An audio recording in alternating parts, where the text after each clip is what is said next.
Being frugal and pinching pennies is important, but where you allocate your funds and divide up your money is equally as crucial. Let's talk about 3 different financial accounts that I personally have and how much I allocate to each. First one is I have funds worth up to 2 months of expenses sitting in a checking account at a brick and mortar bank, one which has numerous physical branches such as Chase or Bank of America. Pretty obvious, but you need an account like this to pay off immediate expenses such as rent, food, and your everyday bills. Next is going to be a 6-month emergency fund parked in a high yield savings account. Let's say you fall and you break your wrist or you fracture your hip, or maybe you're laid off from work. This fund is for those unexpected scenarios. These are pretty realistic situations, and you need an emergency fund to weather the storm for disastrous situations like this. If you leave your emergency fund in a checking account, you're going to lose purchasing power due to inflation. That's why we keep this in a high yield savings account so that you earn some money from the elevated interest rates. I like the ones from American Express and Capital One's 360 Savings, which will net you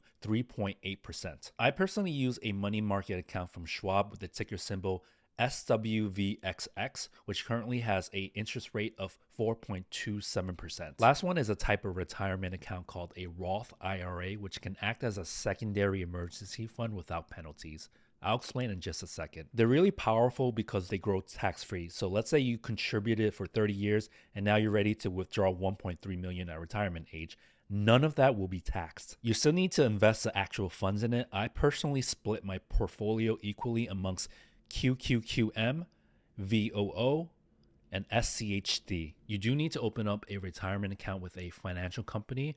A lot of people like Fidelity, and I believe they're the largest investment company. I personally use Schwab, and I've been very happy with them. Going back to how it functions as a secondary emergency fund, let's say you deposit $40,000 over 6 years, and that investment doubles to $80,000. You can withdraw $40,000, which is the principal amount, without penalties and tax-free as well. It's a very versatile and flexible retirement account, as you can see.